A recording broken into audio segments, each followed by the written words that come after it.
COVID crisis for the churches. As you know, we have this French notion introduced in the Commission, laïcité.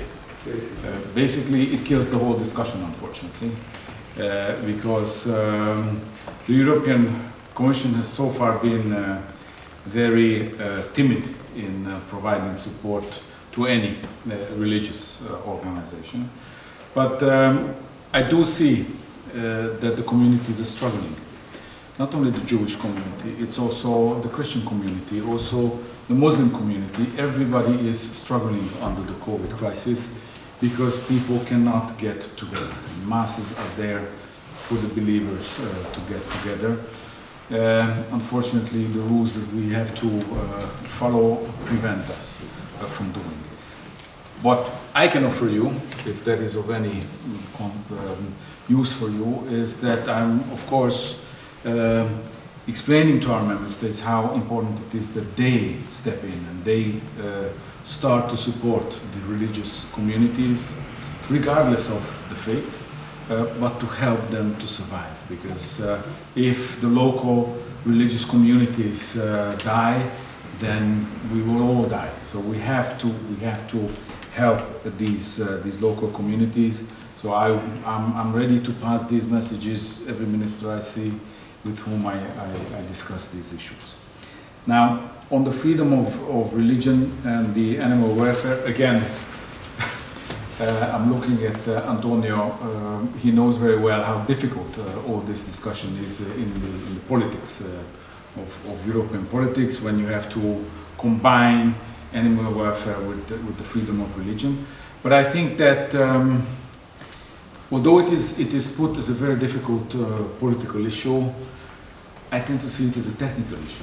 There has to be a way to find the right technicalities so that all the religious conditions can be met, while our conditions related to, EU conditions related to animal welfare could also be observed. I think that there are ways around this, and we should look for the solution instead of coming up with negative commentaries about what sort of animal welfare measures require us to do away with religious traditions. Now, the insurance for synagogues, this is something new. I didn't hear about this, so I must admit I have to look it up.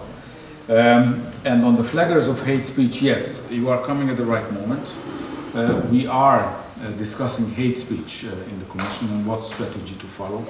It was also part of the discussion in the debate about racism. Mm-hmm. And there we have a system that is just about to be built. Okay. So I'm more than happy to channel this to those colleagues who are dealing with this. Not only to Margaret Skinas, but also to Vera Jourova, who is responsible for this area. And I'm more than happy to push so that we have real eyes and ears, exactly, who can hear really what is going on, instead of trying to come up with another kind of, or another layer of filters that might not just find the messages that needs to be eradicated.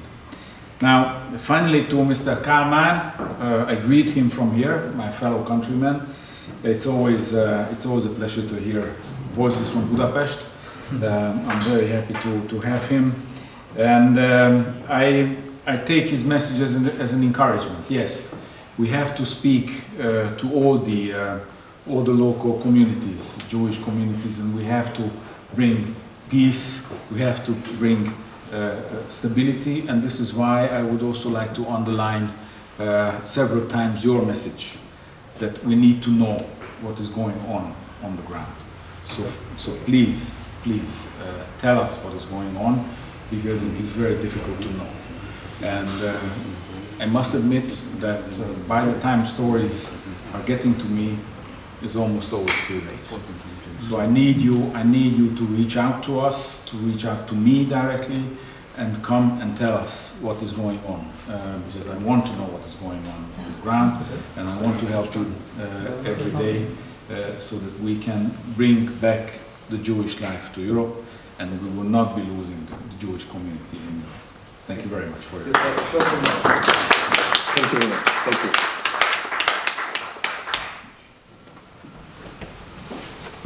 So please.